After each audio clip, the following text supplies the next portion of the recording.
I've got a couple more for you this week. They're quite short. One comes from the design of the current guitar I'm building, and then there's one or two related to a guitar which I made a while ago and I'm selling to a customer. So without further ado, let's get into it. Here's one using office stationery supplies. I've got a design here which I need to transfer onto the wood. This is half size. These are going to be sound holes on my latest acoustic guitar, and they're in the form of a spiral, like you'd find in some shells, like, you know, ammonites or something like that. I've printed it out on tracing paper, and I'm going to use tracing paper and carbon paper to actually transfer the design.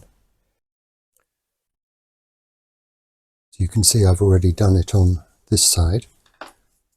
So that's what we're aiming for, and a symmetrical result on this side with center line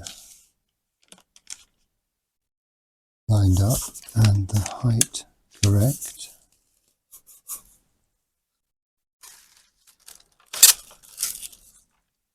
Just put the carbon paper down, and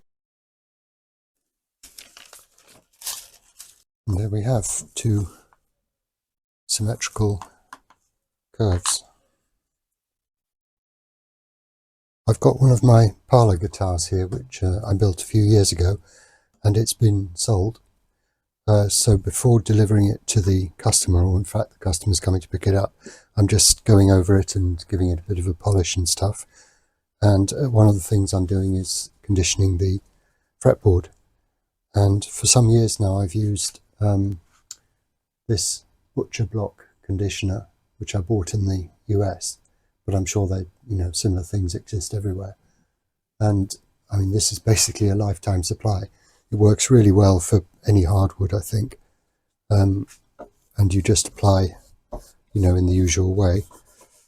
I'm going to polish the frets as well, but I'll put this stuff on first, so if any metal polish does get onto the fretboard when I wipe it off, it won't be ingrained into the wood. Here's a quick look at the fretboard after I've polished the frets and put the butcher block conditioner on it. You can see it comes up really nicely. Just out of interest, this I call my rose Sala because I had to put a little inlay on this guitar because I dropped something from the roof of the garage, or it was hanging up and it fell on the top of the guitar while I was building it, and of course left a ding right in the line of sight of the player. So I had to find an inlay that would cover it, and so I did this rose. There we are. And for polishing the body of the guitar, I use these cotton wool pads, which I just buy in the supermarket.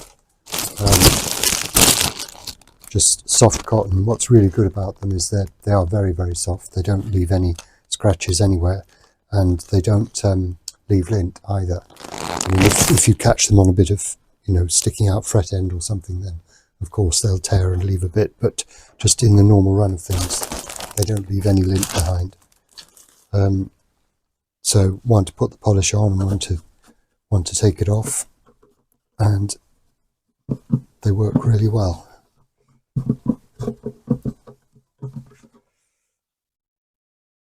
Well, that was it from me for this time, so until next time, goodbye for now.